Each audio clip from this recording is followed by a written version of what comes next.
eles precisam de um apoio.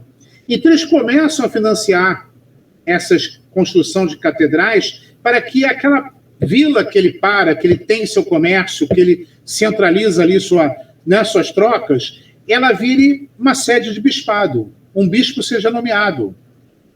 A nomeação do bispo ocorre através de um acordo entre o Papa e os reis.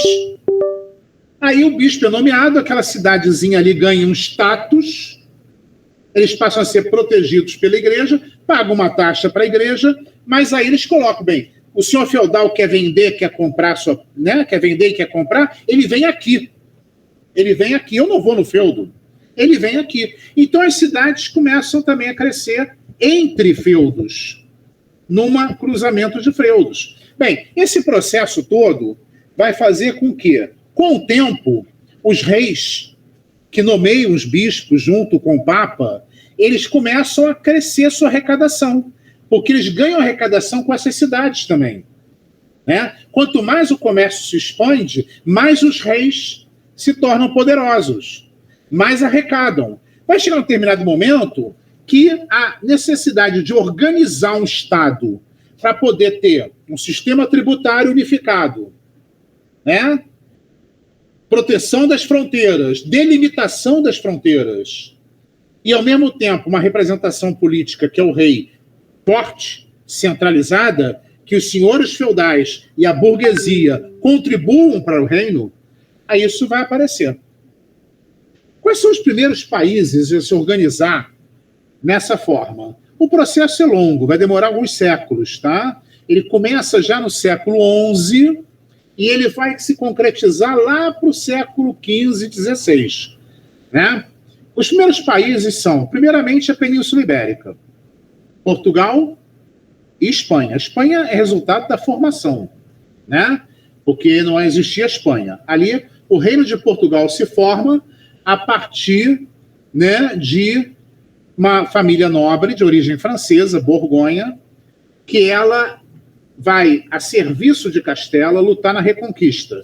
A Reconquista é um processo que começa no século XI e vai até o final do século XV, que é uma guerra contra os mouros que ocupavam a Península Ibérica. Os mouros dominavam 80% da Península Ibérica. Os reinos cristãos ficavam ao norte, na região das Astúrias, Galícia. Então eles começam a se expandir para o sul. Esse processo é chamado Reconquista. Uma família francesa, várias famílias iam lutar na Reconquista, que era uma forma de cruzada, era abençoada pelo Papa e ganhavam terras. Claro, o interesse deles é terra. Então, as famílias nobres, uma família nobre de origem francesa, Borgonha, família muito poderosa na França, alguns parentes deles, não tão bem contemplados na França com terras, se deslocam para a Península Ibérica, se colocam a serviço de Castelo e Leão, 2 reinos estavam se formando ali, para lutar contra os mouros. Só que eles, no processo, eles vão para a região da Galícia e vão conquistando a região que os lusos dominavam, um povo de origem celta, a chamada Lusitânia, e daí eles vão, à medida que eles vão se expandindo nessa região, eles vão requerendo autonomia para essa região. Primeiro aparece um condado, depois vai virar um ducado, depois vai virar o Reino de Portugal. Então, com essa expansão aí. Enquanto que os outros reinos, Castela, Leão, Navarra, Aragão, eles vão se expandindo para o resto da Península Ibérica, até que no final do século XV, conquistado o Califado Mouro de Granada, aparece a Espanha. Então a Espanha é a Península Ibérica, que não é Portugal. Então Portugal manteve sua independência, e daí que Portugal vai ser, na realidade, o primeiro país a se organizar mesmo como Estado moderno. Porque é acelerado o processo. No final do século XIV, o rei de Portugal morreu e não tinha um herdeiro direto. Sua filha, que seria herdeira direta, era casada com o rei de Castela. E daí Castela reivindicou Portugal. Portugal já tinha o tamanho que tem hoje, Reivindicou Portugal. Houve uma reação em Portugal. A burguesia portuguesa, que já fazia um grande comércio com o Mediterrâneo, Lisboa era um grande centro comercial, o Porto também, e tinha relações muito grandes com a Inglaterra. né? Ao contrário de Castela, que tinha uma relação muito grande com a França, a burguesia portuguesa não aceitou essa reivindicação de Castela, né? Eles buscaram um nobre português que era um filho bastardo, não reconhecido, quer dizer, reconhecido socialmente, mas não reconhecido oficialmente pelo rei. Era um filho desse rei com uma nobre portuguesa menor, né? De um condado lá de Portugal, região de Avis. Esse nobre português, João, que era um mestre, era uma coisa engraçada, né? Era um nobre que trabalhava, ele era um mestre, ele tinha um ofício, né? Ele era marceneiro. Então, esse nobre, ele tinha um ofício, era um mestre, uma grande corporação de marceneiros, já Avis, né? Esse João, ele aceita. Não, eu sou filho do rei e quero assumir o trono, né? Então ele vai ser bancado por essa burguesia portuguesa, tem um apoio da Inglaterra, né, interessada na independência de Portugal, né? Castela absorvendo Portugal é uma vitória para a França, e nessa época Inglaterra e França estavam em guerra, né, a Guerra dos 100 Anos. Então tem um apoio da Inglaterra, tem um apoio também de uma parte da nobreza portuguesa que não tem interesse em se aliar com Castela, porque Castela vai, né, limitar a sua expansão, ela não tem para onde se expandir mais. Então Castela vai limitar mais ainda. Então, essa nobreza, uma parte da nobreza portuguesa, então, uma parte da nobreza portuguesa e o clero português, o alto clero, não o baixo clero, o alto clero, os bispos, tem interesse na aliança com Castela. Castela tem franca expansão, né? Existe ainda o grande califado Mouro de Granada para ser conquistado, com cidades importantes como Valência, Granada, né? Então você tem aí essa questão. Há um interesse também que haja uma aliança com Castela. Mas desses setores, uma parte da nobreza interessada em participar dessa expansão castelhana e uma parte do clero, do alto clero, que tem interesse nessas terras também.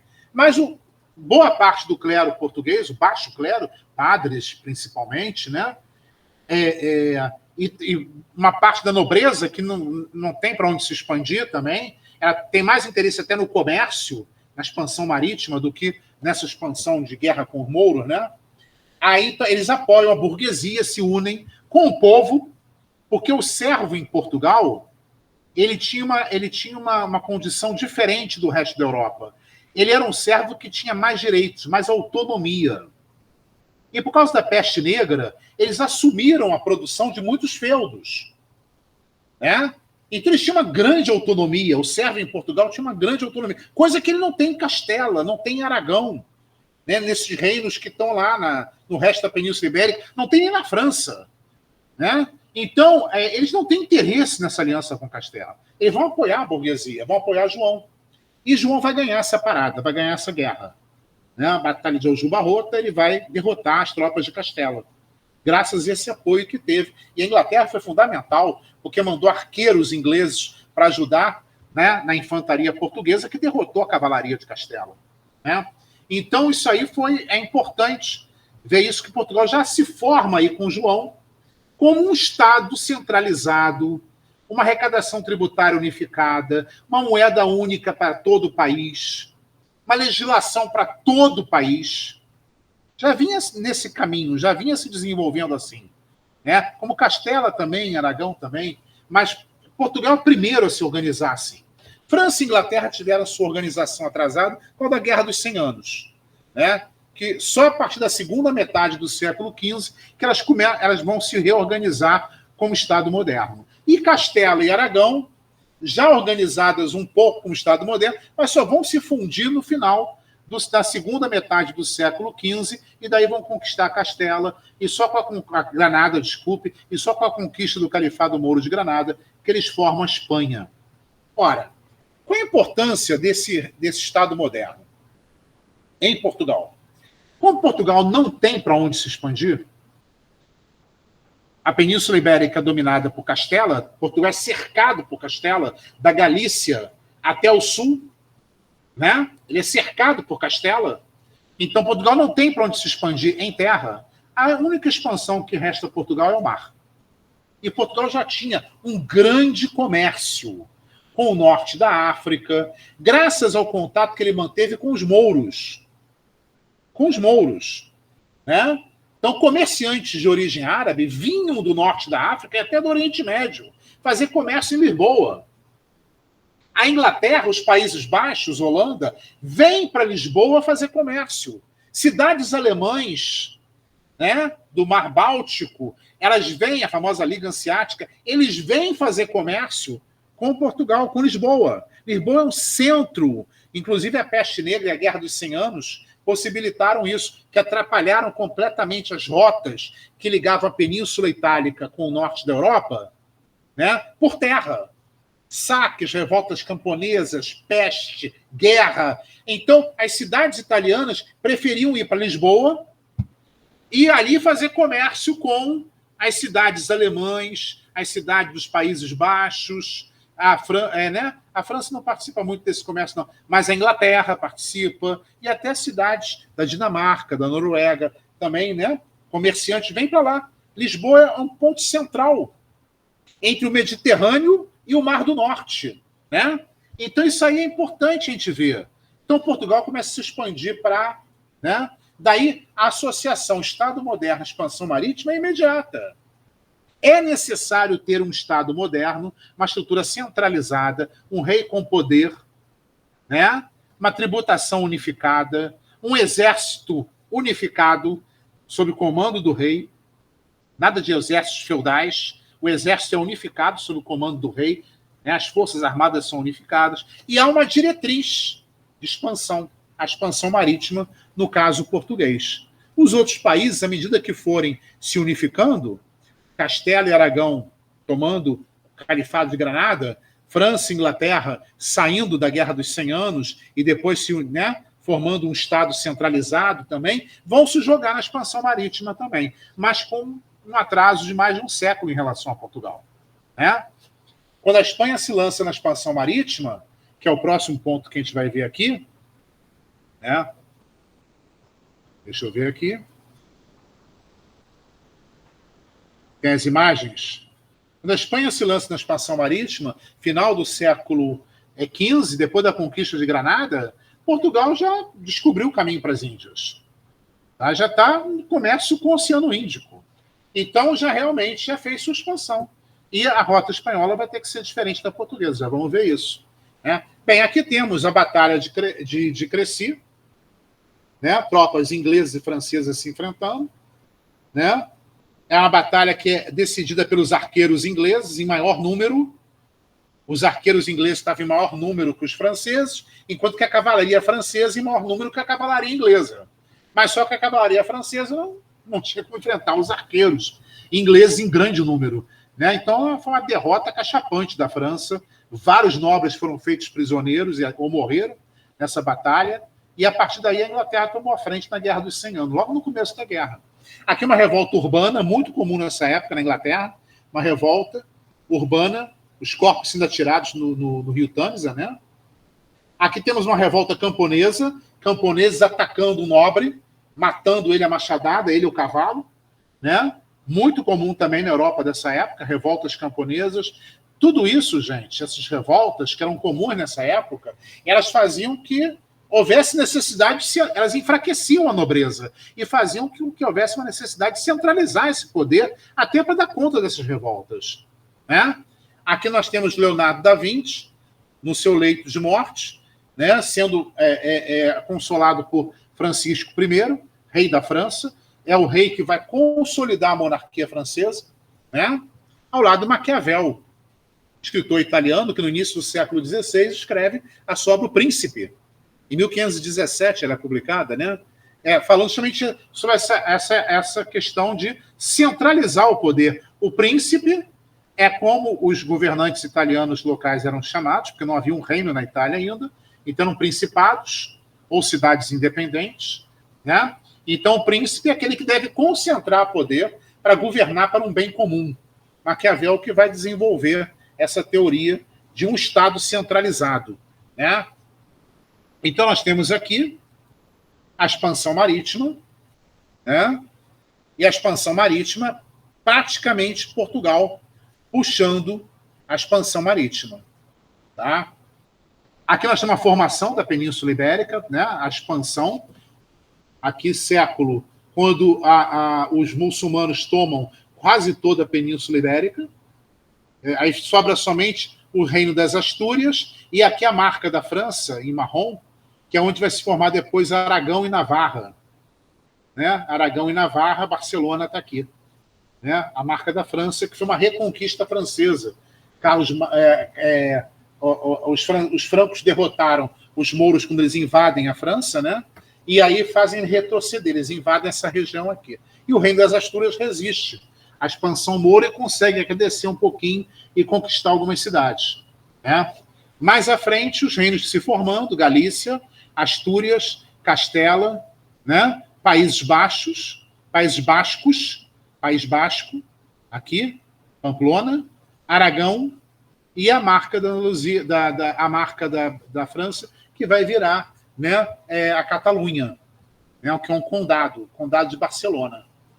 Então, isso já no 1900, né, século X. No século XII já temos uma grande expansão e Portugal começa a se formar. Falta só a região, né, abaixo de Lisboa. Lisboa é conquistada no final, né, em 1150, né, justamente por aí, né, 1180, que Lisboa é conquistada, e a partir daí você tem, né, a conquista dessa região do Algarves, que é o sul, formando Portugal, como Portugal é até hoje. Castela incorpora Galícia, Astúrias, Leão, e vai se expandindo, e Aragão vai incorporar a Catalunha e também se expande pelo outro lado. No final do século XV, Castela e Aragão vão se unificar por o casamento. Isabel de Castela e Fernão de Aragão. 1470 e tantos. Tá? E aí, unificados esses dois reinos, e com o grande apoio dos comerciantes italianos, né, eles vão conquistar Granada, tirando os mouros da Península Ibérica. E vão invadir a região do norte da África também, a região que hoje é a Argélia e o Marrocos. Mas aí vão ser guerras que vão demorar mais tempo. Aqui, a bússola. Aqui o astrolábio, embaixo da bússola. Instrumentos importantíssimos para navegação em alto mar, para dar referência de onde o navio, né, onde a embarcação está. Uma caravela portuguesa em cima. As caravelas são uma inovação portuguesa, vindo das embarcações muçulmanas, árabes, né? E no Oceano Índico. Essas embarcações muçulmanas, elas chegavam também ao Mediterrâneo, né? Mas os portugueses começam a ter contato com esses comerciantes mouros e vão estudando essas embarcações, que são embarcações leves, com muitas velas e com uma base delas que se expande, né? A madeira se estende. Ela é feita para se estender. Quando vem uma onda, ela não quica na onda, ela se expande, ela abre um pouquinho, né? Então ela faz uma prancha. Então isso facilita passar pela onda. E tem muitas velas que possibilitam uma manobra mais bem sucedida, né? Aqui nós temos o Mosteiro de Batalha, construído em Portugal, em homenagem à Batalha de Aljuba Rota, né? Nítida a influência moura na construção desse mosteiro. Ele é gótico e, ao mesmo tempo, também tem uma influência moura muito grande. Ele é uma fusão de estilos, né? E aqui um mapa bem interessante. Esse mapa ele foi produzido, né, no século XV. E é bem interessante que ele já mostra o final da África, né? Ele já mostra o final da África e o Oceano Índico. E depois aqui formando a península, né? A Índia aparece aqui com Ceilão, a Índia aqui, Ceilão, né? Ele não está bem descrito aqui essa região. A Índia está aqui, Ceilão. Aqui aparecem outras ilhas, que seria talvez Bornéu, o arquipélago de Indonésia, e essa Indochina fechando. Então o mundo seria esse. Né? O mundo seria esse. Né? Ignora completamente a América, que não havia sido descoberta ainda. Então, o mundo seria esse. Daí aquela ideia do Colombo, navegar em direção ao Ocidente, se chega ao Oriente. Navega-se para o leste, e para o oeste, e se chega ao leste. Né? Então, isso aqui é importante para a gente ver. né? Justamente essa questão. E aqui as rotas. Ora, então o que é importante a gente deter dessa expansão marítima? Portugal é o primeiro país a fazer a expansão marítima. Já no início do século XV, né, Portugal já conquista os arquipélagos, né, de Madeira, Canárias, Açores, né, já no início do século XV. Com a queda de Constantinopla, aqui na passagem do Mar Negro para o Mediterrâneo, uma cidade grega que os turcos tomaram em 1453, os comerciantes italianos que faziam comércio com a Ásia, comércio das especiarias principalmente, eles são prejudicados. Porque os turcos, eles não vão encerrar esse comércio, mas simplesmente eles vão cobrar um imposto muito maior. Muito maior. Tá? Então, esses comerciantes italianos, eles não vão querer pagar esse imposto, que ele vai... Veneza, por exemplo, aceitou fazer esse comércio pagando altos impostos, o que gerou um aumento absurdo das especiarias. Já Gênova, Pisa, outras cidades italianas preferem investir na Península Ibérica, que está em expansão. Portugal se expandindo pelo norte da África, né, no Atlântico, e a Espanha se expandindo na própria Península Ibérica. Ora, expulsar os mouros da Península Ibérica, conquistar o Califado Mouro de Granada, é tirar da Península Ibérica um importante aliado dos turcos, muçulmanos. Então, esses comerciantes italianos investem na reconquista espanhola, na formação da Espanha, e investem em Portugal. Ora, Portugal, quando chega em 1456, está em Cabo Verde, aqui. E aí começam a chegar os investimentos italianos. Olha só a expansão portuguesa. Portugal, Cabo Verde. 1456. Em 1488, eles passam Cabo da Boa Esperança. Em 1494, em 1498, 10 anos depois, eles chegam a Calicut, na Índia. Tá? Ou seja, durante bom tempo, os portugueses ficaram, durante mais de 60 anos, nessa rota aqui. Portugal, chegando a Cabo Verde, em 1456. Ora, depois de 1456, recebendo investimento italianos, eles vão chegar em 1498, 42 anos depois, eles chegam aqui, ó. Olha a rota que eles fazem. Né? 4 vezes maior. Tá vendo? Porque houve investimento italiano. As caravelas passaram a ser construídas mais rapidamente, mais caravelas no mar, mais, né, navegadores participando, navegadores mouros, judeus contratados, navegadores italianos participando.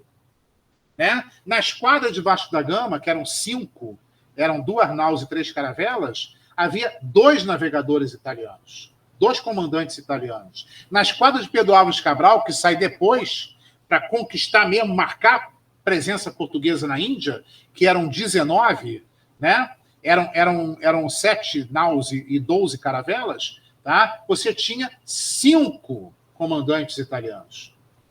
Tá? Então, olha só, essa participação da Itália na expansão marítima, desses comerciantes italianos, principalmente Gênova, é importantíssima. Florença também, Pisa, é importantíssima.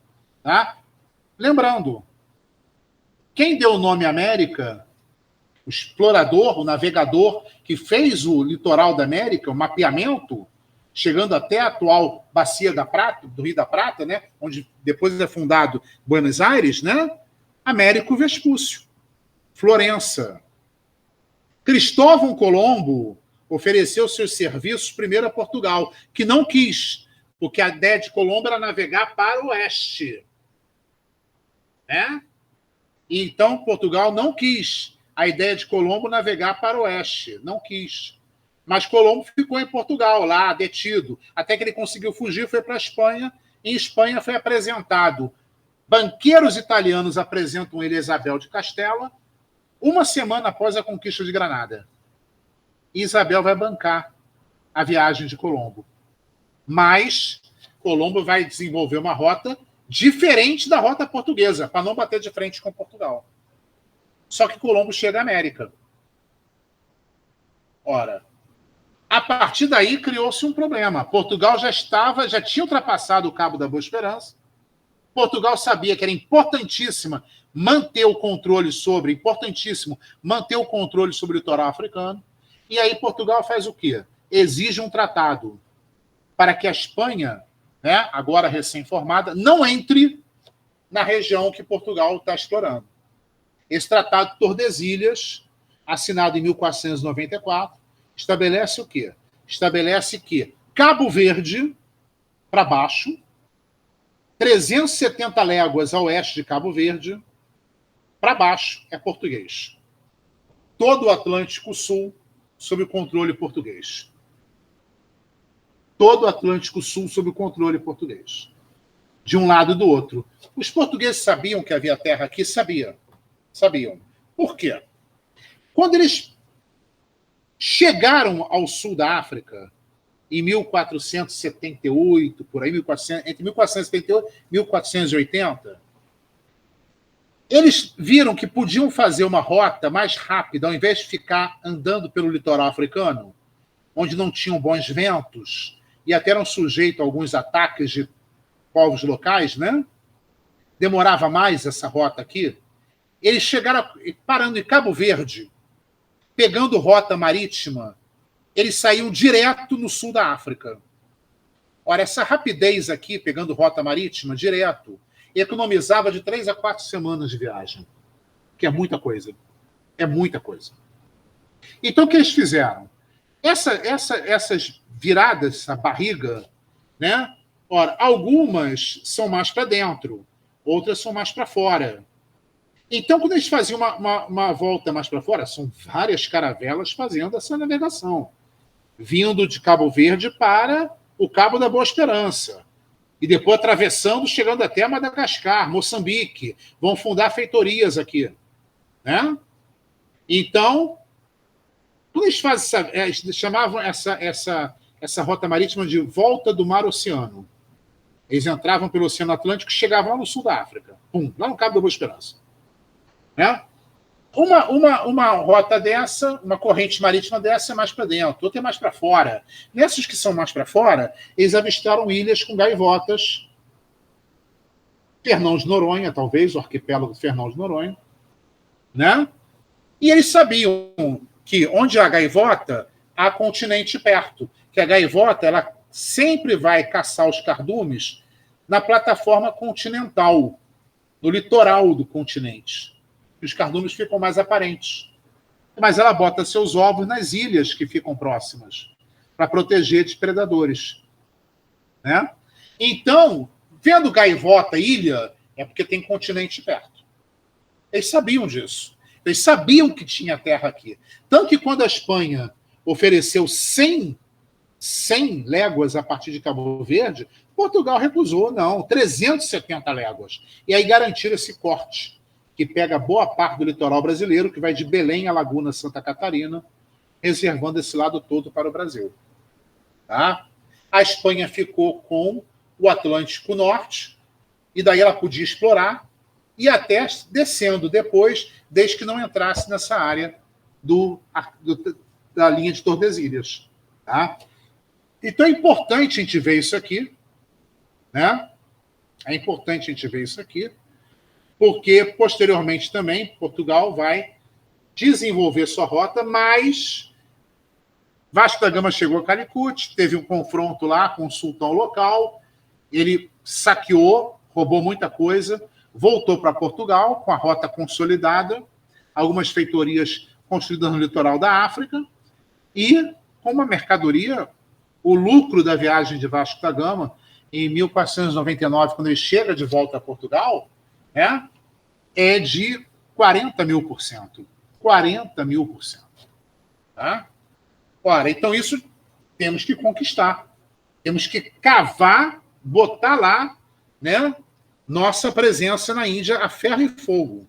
E fizeram isso. Cabral sai com uma esquadra, a maior esquadra até então saída da Europa, 19, 7 naus e 12 caravelas. A nau é muito maior, né? Mais canhões e tudo. navegadores italianos experientes, mas ele recebeu uma ordem de fazer o desvio maior a partir de Cabo Verde para poder ver se tinha terra, reconhecer a terra aqui. E ele realmente bateu ali, em Porto Seguro, Bahia, desceu ali, que a rota levou ele direto para lá. Aí depois ele retoma o caminho, essa linha amarela aqui, que vocês estão vendo? Ele retoma o caminho para passar e seguir para a Índia. Então,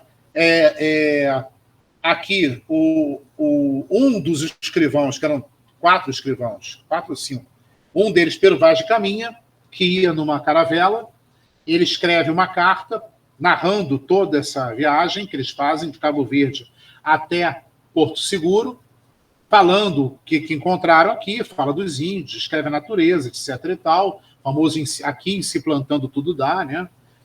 Ainda pede um empregozinho para o sobrinho dele, o rei de Portugal, e essa carta segue numa caravela variada que volta para Cabo Verde, dali depois vem para Portugal, e a carta chega a Portugal bem antes do retorno de Cabral, claro, né?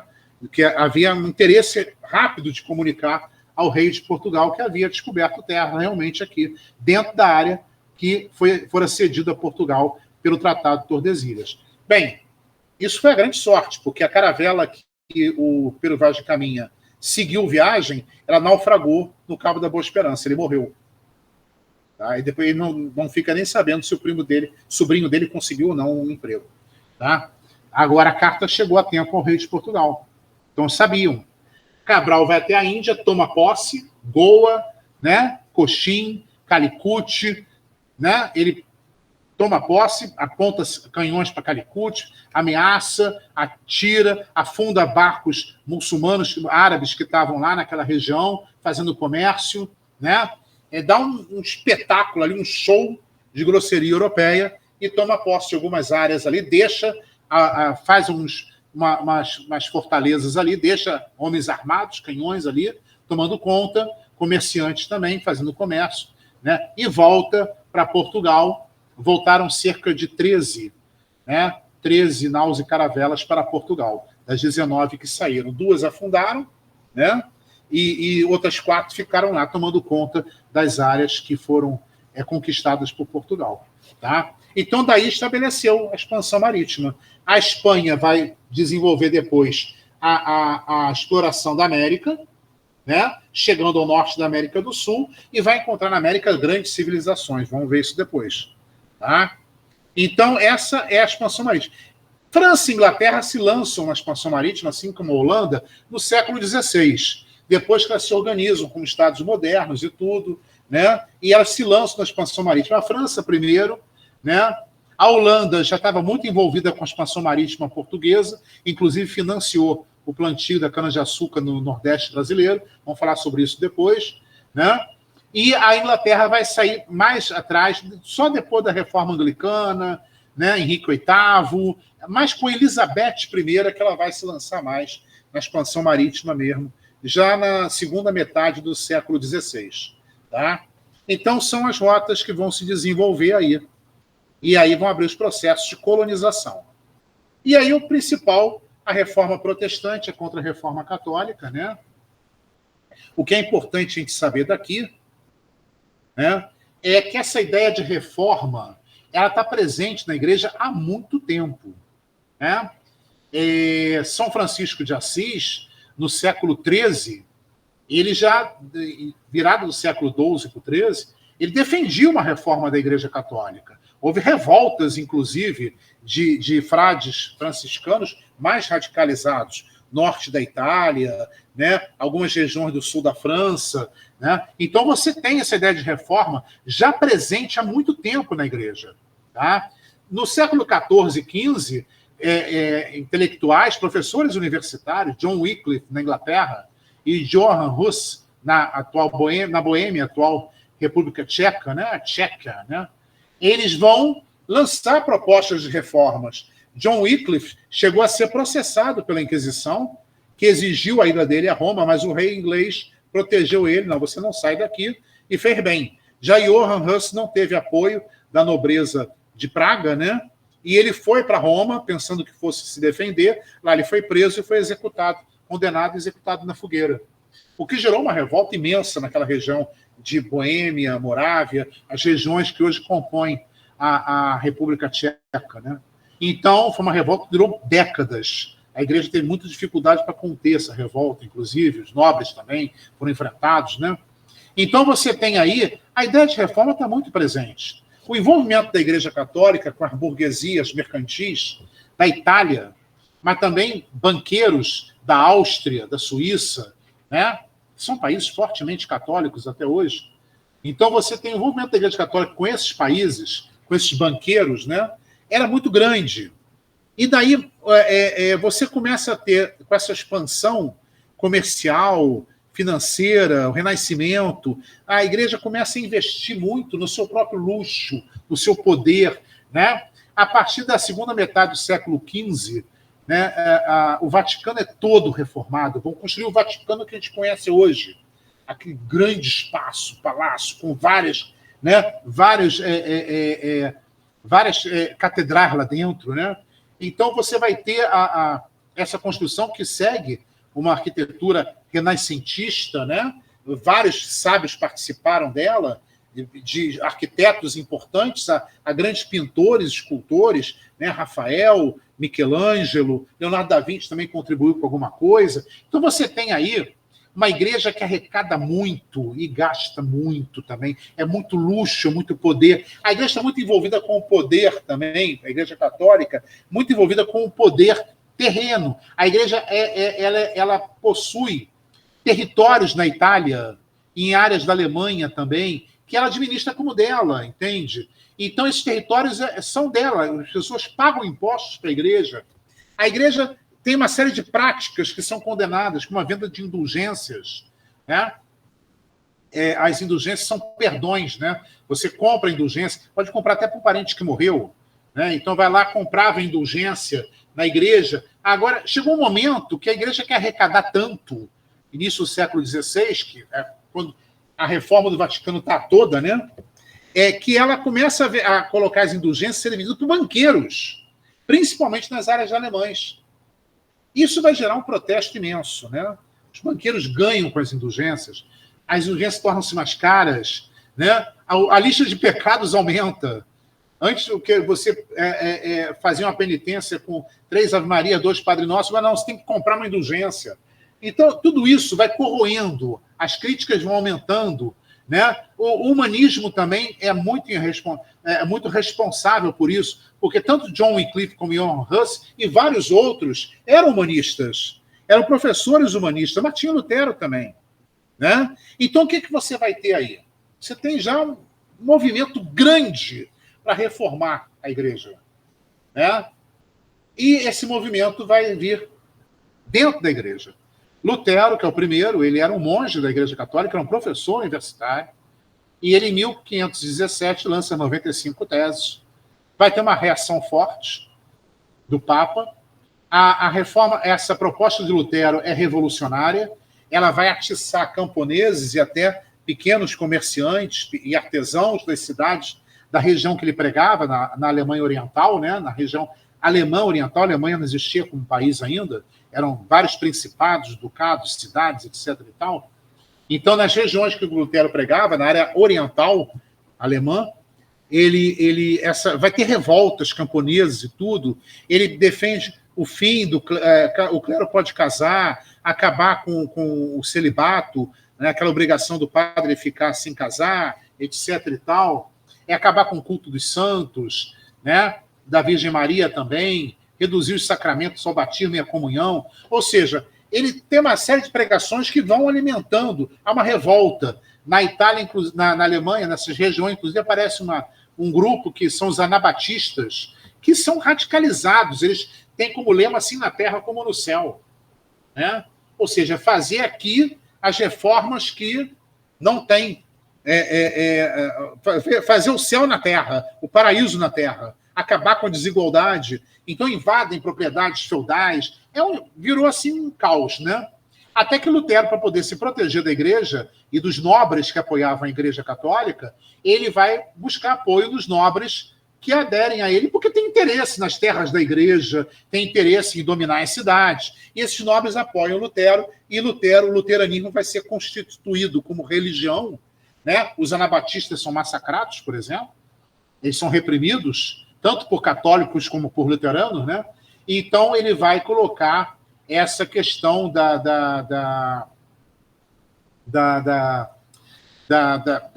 representação da religião, a religião submissa ao poder político, né? Ela tem autonomia, mas ela não vai ter mais o poder político. O poder político é da nobreza dessas pessoas que exercem. A religião segue ele, ela obedece esse poder.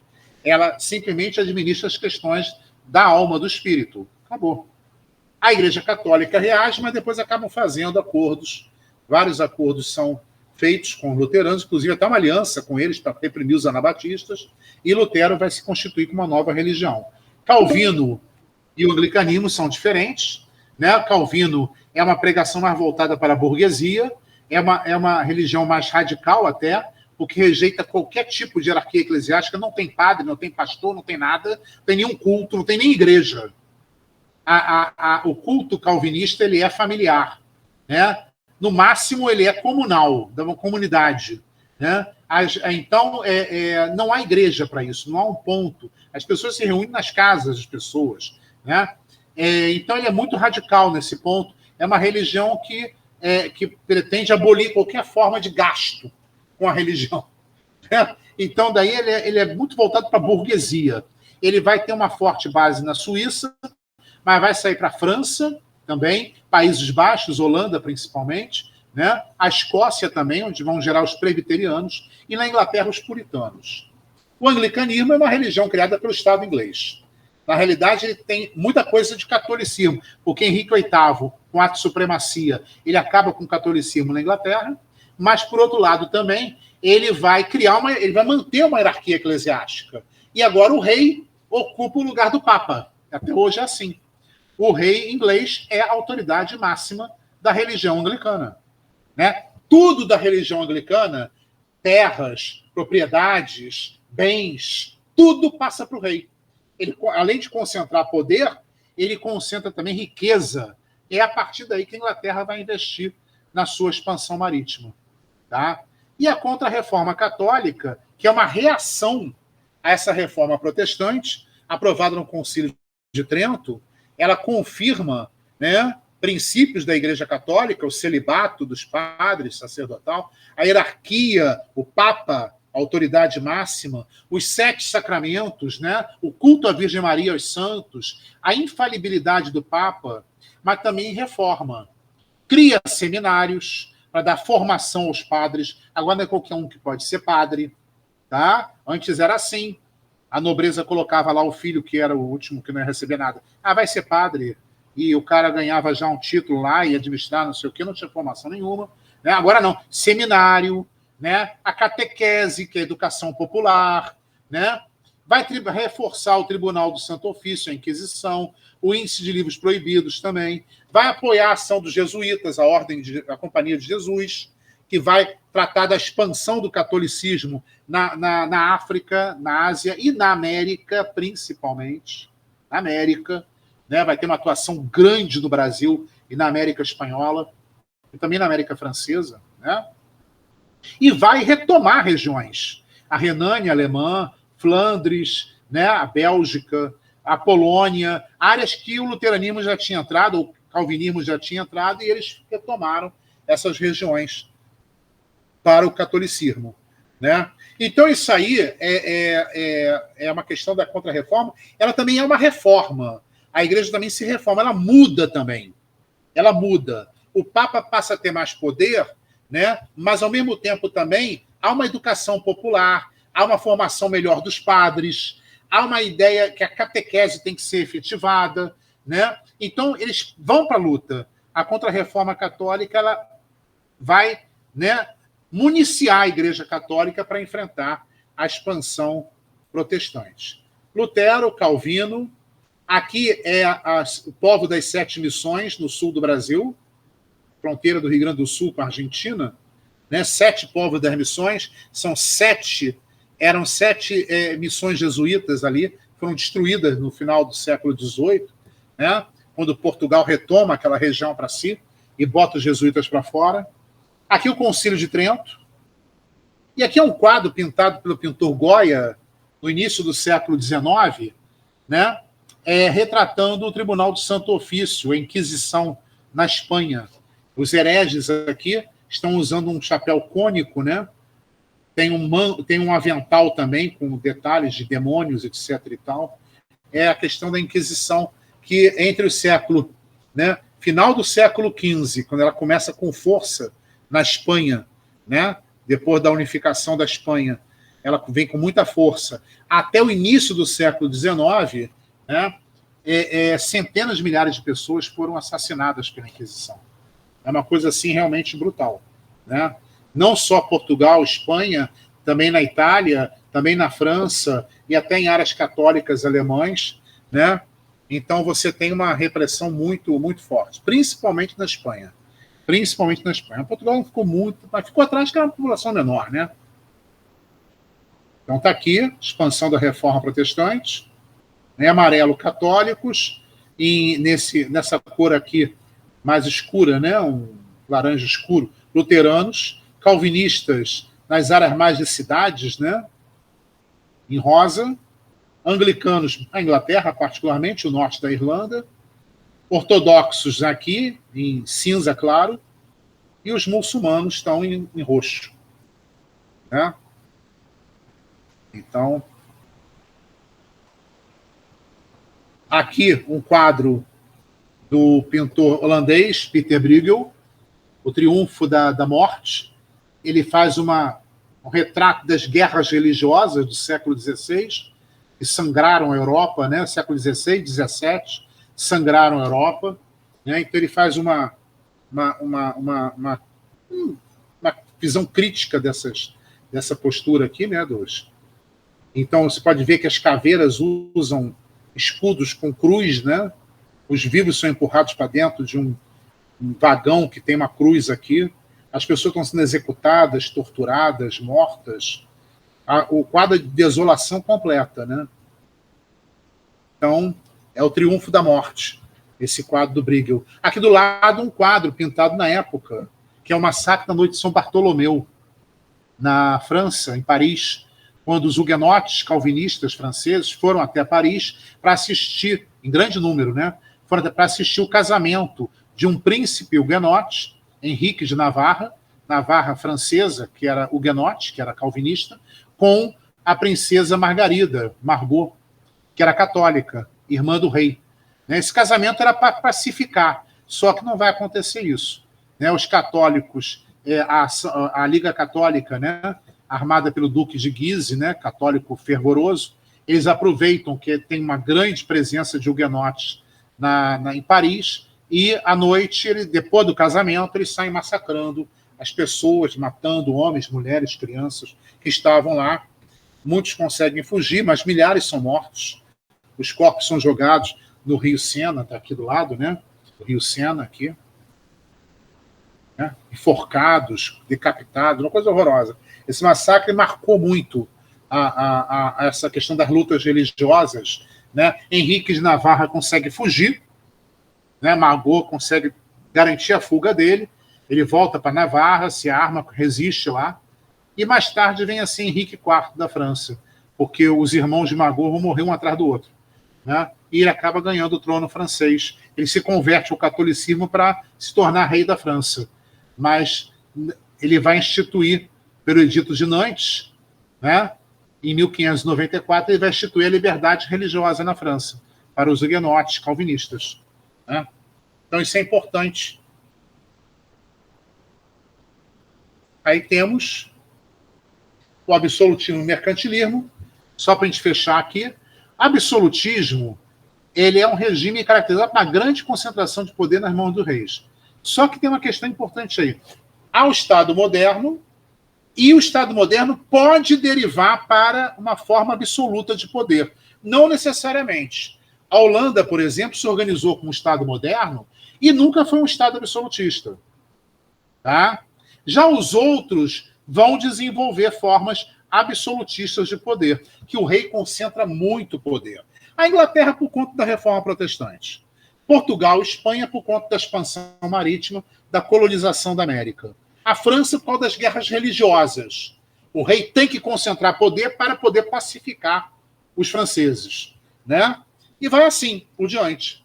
O absolutismo vai existir até o século XIX, até início do século XX. Rússia, por exemplo, o Império dos Czares, né? Mas isso é uma história já é um absolutismo diferente, né? De qualquer maneira, é importante a gente ver o seguinte: esse rei, muito embora tenha muito poder, ele não é aquele reizinho que faz tudo, corta a cabeça. Não, não é isso, não. Ele tem um parlamento que funciona ao lado dele. Esse parlamento, na França, recebe o nome de Estados Gerais. A representação da nobreza, do clero, primeiro estado, clero, segundo estado, nobreza, terceiro estado, povo. A burguesia se faz representar aí. No Portugal são as cortes, na Espanha também. Cortes. A primeira corte, a segunda corte, a terceira corte. Na Inglaterra que é diferente, que são só duas câmaras, porque a igreja, o clero, o alto clero, fica junto com a nobreza, na Câmara dos Lordes, enquanto que a Câmara dos Comuns é a representação popular, que no caso é a burguesia, que tem dinheiro, que se faz representar. Tá? Então é o único lugar que é bicameral. Geralmente, nos outros países se formam 3 câmaras. Aí sim vai ser também estados alemães, italianos, na Áustria, né? E assim por diante. Né? Então você tem essa ideia. Essas câmaras de representação política, elas não têm muito poder, não, mas elas acabam equilibrando, porque o rei tem que governar buscando o equilíbrio, principalmente entre a nobreza e a burguesia. Ele precisa da burguesia para arrecadar dinheiro, mas ele precisa da nobreza para o poder militar. Então o absolutismo é um regime de equilíbrio, onde o rei coloca a sua autoridade para gerenciar esse equilíbrio. As obras, Nicolau Maquiavel, Jean Baudin, Thomas Hobbes, todas elas, com alguma finalidade ou outra, né? Jacques Bossuet, Teoria do Direito Divino, né? Maquiavel já é mais laico, Thomas Hobbes também, todas elas colocam essa questão do equilíbrio. O monarca concentra poder porque ele é responsável pelo bem comum, pelo equilíbrio dessa sociedade. Tá? Então é importante isso. Ora, e daí a necessidade de adotar práticas econômicas, são as práticas mercantilistas, que vão enriquecer esse reino. Esses países absolutistas vão adotar como política econômica essas práticas mercantilistas, né? Metalismo, concentração de ouro e prata, balança comercial favorável, industrialismo, favorecer a produção artesanal, para não ter que comprar muito de fora, garantir uma balança comercial favorável. O pacto colonial, as colônias produzem para a metrópole, as colônias vendem para a metrópole barato e compram produtos da metrópole, né? Mercados exclusivos da metrópole. Então você tem o protecionismo, medidas fiscais, alfandegárias e militares para evitar a concorrência. Tá? Então, essas medidas mercantilistas, na realidade, elas têm como objetivo enriquecer o Estado absolutista, para que ele possa gerenciar esse equilíbrio entre clero e nobreza de um lado, burguesia do outro. Tá? Então, nós temos aqui o Estado absolutivo, o mercantilista, né? Objetivos, meios, apoio aos negócios da burguesia e sustentar a nobreza e o clero também. Maquiavel, o grande autor do Príncipe, que justifica essa centralização excessiva de poder nas mãos do monarca para ele poder gerenciar esse equilíbrio. Tudo bem? Então, vamos lá. Então, certo? Isso, acabou. Então, por hoje é só, gente. Vamos ficar por aqui. Tá? Eu já coloquei isso lá no nosso Google Classroom, tá bom? Podem pegar esse PowerPoint lá, tá bom? Muito obrigado pela presença de vocês. Muito bom, tá? E a aula que vem, a gente vai entrar em Brasil colonial.